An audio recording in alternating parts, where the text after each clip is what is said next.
I loved how in this book it really encourages that the best way to understand others is not through fear, not through making judgments and just running away, but by talking, asking questions, and being curious, and that's not a bad thing.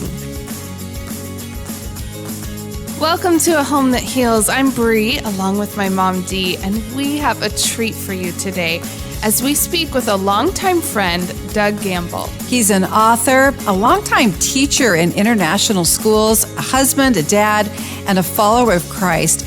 And what he has in common with us, he is passionate about storytelling and its power to heal. That's coming up here on A Home That Heals.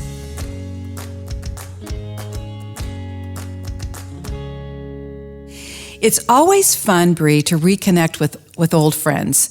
And when you're as old as I am, that old word kind of has some significance. Doug Gamble, our author and our guest today, we go back a long ways, several decades. We do. It is so good to see you again and to catch up and to see this beautiful book that you have written. Well, thank you, Dee. It's a pleasure and a privilege to be here with you today. Well, let's talk about it. When you first contacted me and said the name of your book was What's in Your Howl, I couldn't even imagine what it could be about. So give us sort of the cliff notes on your book for children. Yeah, well, thanks for asking. It's a little bit of an unusual title, but really the story began with me. I grew up in northern Nevada. I was born out in Lovelock and grew up in Carson City area and in the high desert area. And there were lots of coyotes. And I can remember evenings and mornings from my house and from when I was traipsing around out in the hills, searching for who knows what out there, hearing these coyotes howl. And it's a mesmerizing and a mysterious kind of sound, and it catches your attention. And so that's always been with me. And then I kind of also have just loved this Southwest theme. And so the story has those themes in it. And this friendship between this odd couple, really, between a coyote and an armadillo. That's really what it's. Carlos, the coyote, and Alberto, the armadillo. They strike up a friendship in kind of an odd way because of that howl. And so I began to realize that in one way or another, we all kind of have howls, ways that we respond to the pleasures and pains of life. And some of us howl like coyotes, and some of us are like armadillos and fold up and hide and withdraw. And so it just kind of came to me as a story, and that's how it played out. Oh, and I love it. I really love the whole idea of these two very different creatures coming together because of communication and a few other really lessons that we can learn.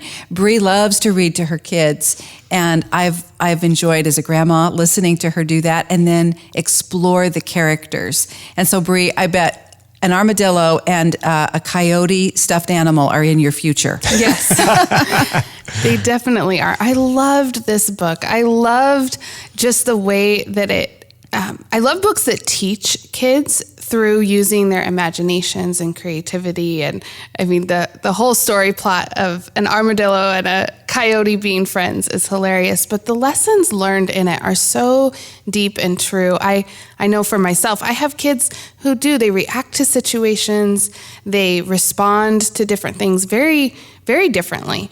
And I loved how in this book it really encourages that the best way to understand others is not through fear, not through making judgments and just, running away, but by talking, asking questions, and being curious, and that's not a bad thing. I think that word curious is really an important one because the story starts with Alberto hearing this howl, and it scares him. And he knows it comes from a coyote, and he's also scared of a coyote because it's kind of a threatening creature, right? But there's something that piques his curiosity, and so he gets up the gumption and the courage to ask. And that's also important, right? That we have to, at some point, step out in sort of faith and say, well, I'm going to try and see what happens. And then after he asks that question, Carlos begins to talk about himself, and then pretty soon he realizes he doesn't know anything about Alberto. And so then he asks about Alberto, and pretty soon they've got a friendship going. And so that's part of the fun of the story, I think, yeah.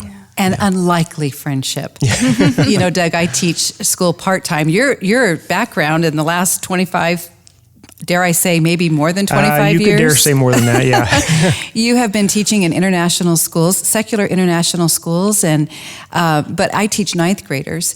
And one of the big lessons, I think, in ninth grade as they're starting their high school careers is, okay, be curious and get to know people that are different from you. Yeah.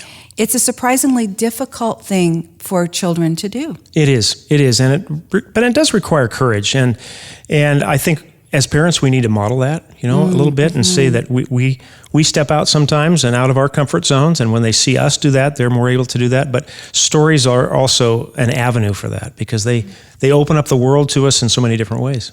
Yeah. You have a love of storytelling and reading aloud to children. And so kind of give me an idea where that passion for storytelling came for you. Yeah, I have been in love with literature pretty much as long as I can remember. And that's what I've taught primarily the last 30 plus years, literature and writing and philosophy. But the idea behind some of these stories, I've just been privileged to teach some of the great books. He's the one that never makes mistakes. We're the ones that usually have to say, oh, whoa, Grady, stop. Can you fix that for me? Yeah. Can you make us sound halfway intelligent? All right, whenever you're ready. All right. So yeah, it's been a joy for me to be able to teach literature and philosophy for pretty much all my adult life. And I've had the joy of teaching some of the world's great books, and I honestly don't mind reading them 6, 10 times because the great books are rereadable, and you always get more out of them. And I just see for me and for my students and for my kids that they open up sort of worlds, and they open up words. Kids learn to communicate when they see this kind of communication that's happened, and they hear characters speak, and they see how an author uses language, and suddenly they have another tool at their disposal with which to express themselves, and they see how to express themselves. And so they see that modeled in books as well as in the adults around them. And then worlds, my goodness, where can't you go in books? You know? And it's not just, it's worlds geographically, but it's worlds of the inside of characters' minds and their fears and their hopes and that kind of stuff, but it's also just their emotions. And so it opens up the world and provides something for them. There's a power and an influence to them that I think is it's an opportunity for them to participate in ways that are just unique. Now, unique, I say unique, but it's not really unique because, if we look at the Bible, how much of the Bible is narration? It's stories. Now, they're true stories, except for parables and stuff like that. So there's a whole mixture, a whole gamut of stories. And I think that's because God knows we connect with them. And we, at different times in our life, we might connect with this character or this person or that struggle or this victory or how it might be. And so there are all these opportunities for us to connect with what God is saying and with how life works and how God has worked in other lives or how he's worked in this story. And it's an access sometimes for truth to sneak in on us or sneak up on us. I think C.S. Lewis said one time, he said, there's a line in one of the Narnia Chronicles where someone says, but Aslan, I don't want to go back to my world unless I can meet you there. And Aslan says, well, you won't see me there, child, but you'll see me by another name. And that sets up, that fact, I'm looking for Aslan here, and he's here. and that's a beautiful thing. Or you think about when Nathan confronted David with his terrible sin. Do you remember how he did that? He told a story about a rich man who stole a poor man's sheep. And David was so upset at that rich man who stole the poor man's sheep, and Nathan then said, well, that's you. And truth had sneaked up on David that way, and he had to admit it. He couldn't deny it then, So stories have this power, example, and I just love how they work. So. I know you've really been studying that with your kids, Bree. You've been talking a lot about narration and that kind of thing. Yeah, and I've been studying how long, in cultures, they've used that to teach, train, raise up their children.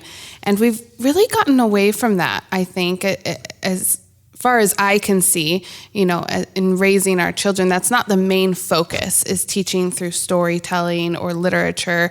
There's apps for that. There's video for that. There's, and you take away a lot of that, like you said, the symbolism, the connecting with truth through a different character, and then being able to reflect that back on yourself. Yeah. So I think that is such a great reminder to us parents that literature is powerful, and starting with the Bible, I mean, is the most powerful book, to be able to really train up your child, because it is full of storytelling and characters that we can relate to at different times in our lives. Yeah, and it's not just all you need to do A, B, and C to succeed in life. Mm-hmm. It's much fuller than that. It's much more real life than that, because good stories are messy. Things go wrong, like life. Yes. And people are confused, and people fail, like life.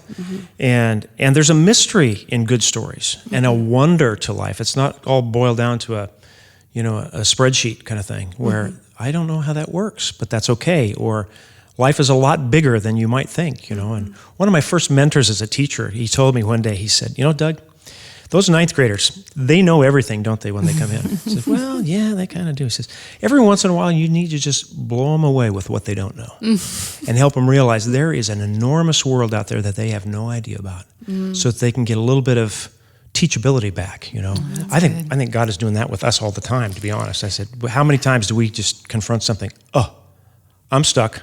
I don't know what to do here, and there's more to life than I can figure out. Please help me figure it out, Lord. So it's one of those things. Well, and Doug, you and I are roughly the same age. And didn't you think that by the time you were this age, a little older, you would have all that stuff figured out? Man, I hope so, but it hasn't come true. But you know what I know this is almost a cliche, but the wisdom and the truth in the Bible is new to us every day, and those stories take on deeper and more layers of meaning every day. And I read your book probably 4 or 5 times before this interview, and I found that happening with your book. That as I read it, it had other nuances that I hadn't thought about before, and that to me is always the sign of a really, really good book.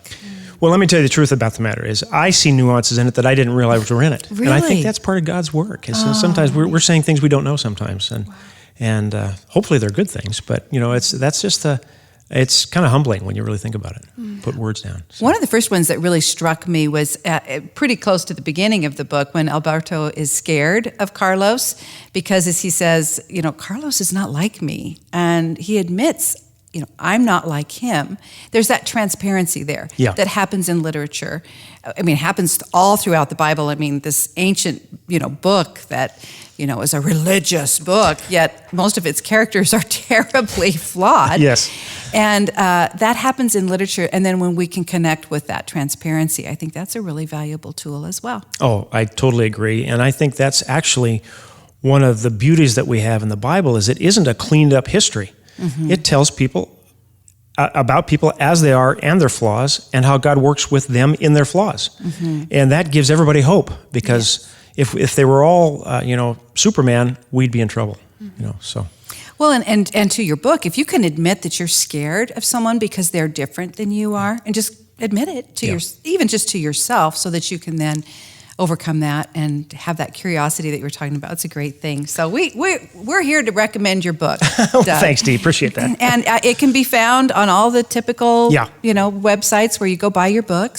Yeah, it's available online anywhere. And Barnes & Noble, actually, I'm going to do a signing at Barnes & Noble coming up here. So. Oh, wonderful. Great. Yeah. Well, okay, so any other books in the works? I'm working on a Christmas book right now about a little girl who is working with her father, who's a shepherd, and he teaches her about some things, and suddenly they confront this child that shows up in Bethlehem, and nobody knows how to understand that little guy. And so I'm kind of working on that story. I hope you're kind of working on that story. That sounds like we love stories, special stories like that at Christmas time. And so thank you so much for telling us about that. But you and I were chatting before the podcast interview, and you said something that really intrigued me. And so I'd like to just chat with you a little bit about your life. Oh, okay. Because I haven't seen you for quite a while. There's been a lot of life lived in the meantime, mostly overseas. As we mentioned earlier that you've been an international teacher. And is that mostly in Costa Rica? Actually, right after my wife and I were married in 1986, we moved to Japan for 2 years. And we taught at a couple different schools in Japan, and that was where that all started. And then we moved from Japan to Boise, and we were interns at Cole Community Church, and all our kids were born during the 90s. But then as the 90s closed, we said we've always wanted to raise our kids overseas and to get back. And we really felt like God had given us so much good teaching that we had, that we wanted to share that with other people when you think about some of the teachers we've had. And so we began to look, and in 1999, we moved to Costa Rica. My wife already spoke quite a bit of Spanish. And so we started in San Jose and got a job at 2 different international schools there. And it was people ask why we did it. And I think there are 2 reasons, because we really felt like we had been given such good teaching that we wanted to share that. But we were raising children. At the time we moved, our children were 7, 4, and 1. We've got 2 boys and a girl. And our heart, Lord's heart and my heart, was for them to learn to walk with Jesus by faith, right? And we really actively thought about the fact, well, if they're going to learn to walk by faith, they need to see us taking steps of faith. Mm. And so that was the second part of our motivation to go overseas. And we needed to step out and in faith in that way. And the Lord opened doors, lots of stories about how he got us to these different schools that we taught at. And then we ended up having Bible studies for kids at the schools and different things, and doing outreach there and working with the planting of a couple small churches and whatnot. So I cannot tell you how much the Lord blessed that time. And was it easy? Absolutely not. It was scary. It was difficult. But, our kids had to see us go through things that we didn't understand. We didn't have it wired, and I didn't speak a lick of Spanish before I went, so I was really out of my water. How was your Japanese when you went to Japan? It was better than my Spanish. And when I got to San Jose, Costa Rica, the first thing that came out of my mouth was Japanese, so that was not... That would be very confusing to people, I think. Well, I'll tell you what, for everybody, yeah. So, but for them to be able to see us struggle and be confused and go to God with it, not flawlessly by any means, but I think it was probably one of the most important things we've done for our kids, and not everybody's going to do that. I understand. I would encourage people to do it, to take the step and go, but we all have places where God wants us to take steps of faith, and that, I think, is probably one of the most important things we can do for our kids, is let them see us do that, because it's not easy. Our trust in him has to be active, and then at the right time, God honors it in ways that are unexpected and eternal. So. I think I have a chapter for your next, not a chapter, maybe the title. I'm going to just go out on a limb here, Doug, and say a title for your next book, because you said a phrase that so stuck in my mind when you and I were talking, and that was, we framed it like this: we're on a family adventure trusting Jesus. Yeah. So your book could be Family Adventures Trusting Jesus, your autobiography of your life overseas with your kids, because I bet you have a lot of stories to tell. Well, there's lots of stories, but that phrase actually was one that my wife Laura and I kept coming back to. When things got hard, this is an adventure, we're trusting Jesus, we're going to keep going here, and because sometimes it just doesn't feel like you're doing the right thing, and you But when we came back to that, this is why we're here. God's going to do good things here sooner or later, and so let's keep going. So that was. You can't see this if you're listening to the podcast. Bree, did those illustrations just jump out at you? Beautiful. This is a beautiful book from start to finish. So where the pictures come from? Yeah, this is one of the blessings of the book, because I had the story written for quite a while, and as I have a couple more in my drawers, but and I just never knew this illustration thing is not me, and I didn't know how it could happen. But Steve Humke, who was a member of our church, I found out that he was an artist, and so I just approached him one day. I said, "Well, I can't hurt to ask." I said, "Steve, here's this story. Do you think you could illustrate it?"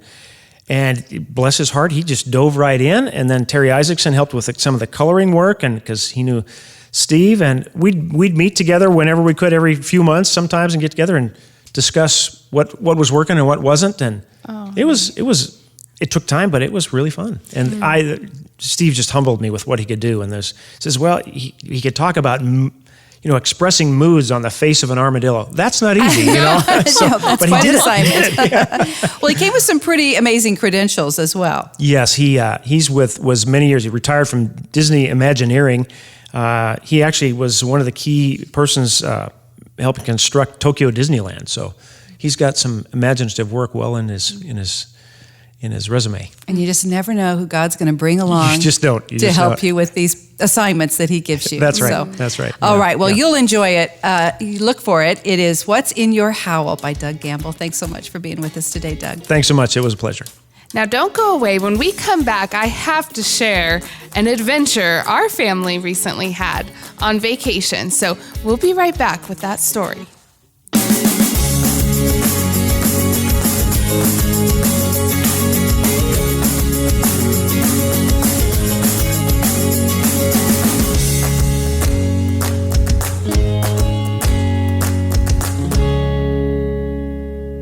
Well, I'm drinking a big cup of coffee this morning because we just got in from a late flight, and you know that day after you go on vacation, you're flying. You need a vacation. You need a vacation. Yeah. And so I am so glad to be home, so thankful to be home, and so thankful for the stories and the adventures that we had. I loved speaking with Doug and I'm going to steal his phrase, family adventures, trusting Jesus. Because I got to say, whether you're living in Costa Rica or just every day going to the grocery store feels like a family adventure, trusting Jesus, I think that can be a great phrase. I do too. I just yourself. lashed onto that because it's a great mindset. It's a great way. I like to look at life as an adventure anyway with God, because with every day when you wake up and you say, hey, Lord, you know what? I'm available. If I remember to say that in the morning, I have an adventure that comes my way. It's just the way God works. Oh, God is so good. And he was so good to us on our trip. You know, I have to say, I love vacationing with my kids. I love seeing new things through their eyes and experiencing it. However, it is hard. It's difficult. You know, You have four, in case people don't remember. You have 4 kids, and that's a lot of kiddos to traipse around the globe with. It is, but just one kiddo. I mean, I think every mom and dad feels that way. True. They realize that it's just, vacationing is difficult. You know, you're trying to figure things out in a new city, a new town, and there's always challenges that come with that. So we had a great vacation. We had a wonderful time, but there were specific events that we had planned that I knew for one reason or another that certain kiddos were probably not going to be super excited about, and others were going to be thrilled about. We tried to make sure the vacation was fun for everybody. You know, there was a little something for everyone. And so on our last night, we're already tired too. We've been gone for a while. We're kind of ready to get home. But on our last night was one of our big surprises was going to be going to a rodeo, which my kids love the rodeo, but there was going to be a concert afterwards that we were really wanting to stay for because it was one of my husband and one of my son's favorite artists. And I knew one of my kiddos, he was not going to be thrilled. Not a fan of this. He's not a fan of, I shouldn't say he's just not a fan of concerts in general, the loud, all of that. True. Yeah. And so he just probably wasn't going to be overly excited about this. And so all week I was praying and just asking the Lord, okay, I really need an idea on how to make this go well, because he doesn't know about this yet. And neither did the other kids, and right? neither did the other kids. We wanted it to be a surprise. However, I just don't think that's going to go very well. I think he needs to be prepped for this, but I have to frame it correctly, because if I tell him about this and he doesn't want to go, then he's not going to be fun. He's not going to be very fun. It's going to be a rough night. And I'm really excited to see this artist too. And I'm probably going to spend my time in the parking lot. So I was so thankful that I really believe God just kind of helped me work this out throughout the week. And I wanted to share this with you because maybe this is what family adventures, trusting Jesus is. It's wrestling with ideas. It's knowing your child, knowing his quirks, her quirks, and looking for ways to make things really, really good for them and for your family. And I love when there's a win. So this was a win. And all of a sudden, this idea came late in the game, if I remember right. Game, literally the day before the concert. I mean, it was very, sliding in by the seat of our pants. I pulled him aside and I said, hey, buddy, he loves secrets. And so I said, I I have a secret to tell you, buddy, you have to keep this secret. Do you think you can keep the secret? And immediately he got a big grin on his face. And so I'm like, score. So far, so good. Okay, we're doing good. He gets this big grin on his face. He's like, yeah, I can keep secrets. I said, it's really important because nobody knows. And, but I need your help on this. So, tomorrow we're going to the rodeo. Yeah, And he was excited about that part. And I said, well, after the rodeo, there's a concert. And guess who's going to be the headliner of the concert? And he gets a big smile on his face, and he immediately knew who it was. He knew that it was his dad and brother's favorite artist. And so he knew it. And I said, but they don't know. We got to keep this a secret, but I really need your help in finding, I think wouldn't it be so fun if we found the merchandise table and we got them like a hat or a shirt or something and fun kind of to reveal wear it that way? And reveal I love that. Reveal it that way. And he's just smiling ear to ear, grinning. He knows this would just make their life, it would make their year. Definitely make the vacation. Definitely make the vacation. And so he jumped on board 150%. Oh, that's so cool. Was so excited. And he was amazing about it. When we revealed it to them, he was so excited for them. And I just sat back and thought, as we sat there and watched the concert and he had a big smile on his face, this could have gone completely differently. Mm-hmm. But I know him, and I know even though he tends to be negative and he tends to be contrary, that's not really his heart. Yeah. God has given him such a loving, kind spirit. And like that, he wanted to see, when it was framed in the mindset of you get to make this night really special for your dad and your brother. He loves them. He wanted to do that. He wanted it to be a wonderful celebration and surprise for them. And so sometimes it's just looking for those little nuggets, those little opportunities to bring them alongside and help them. And I just was praising God because it was another reminder that, He provides. He gives us ideas. He helps us be creative when we don't feel like we're equipped, when we don't feel like we're enough. He does. He is so good. And it takes a little more work. Sometimes I just wish that I could say, hey, we're going to a concert and everybody be happy about it. Yeah. But then I would have missed out on that whole opportunity. And to see him light up that way was so special. So I hope this encourages you that you were made for this. Even when it's hard, ask for God's guidance, ask for his wisdom. He is such a good God, and he provides. And he does. And he knows that you know those little ins and outs of your kiddo, and he will help equip you even when you feel like you're not worthy. And that's really our theme this year. You were made for this. God designed you to be a parent to these kiddos, and he gave you these kiddos, and he is right there in the middle of it with you. And that's such a great story that just reminds us of that, Bree. Thanks for that. And thank you so much for being with us today. We hope that you're following along on Instagram and Facebook, and we would love to hear from you as well with your stories. And don't forget to check out Doug Gamble's book. And also, we have exciting news. He is actually going to be here in the Treasure Valley. If you're listening here from the Treasure Valley, you can go and get his book and get it signed from him. He'll be at the Barnes & Noble in Boise, Idaho on March 18th and be signing from 1 to 4 p.m. So I hope you'll go down and say hi to him. He is such a wonderful man and has written such a beautiful book. And so make sure to check that out on March 18th. All right. Thanks for being with us on A Home That Heals. A Home That Heals is produced in partnership with 89.5 KTSY. To find out more about them, go to ktsy.org.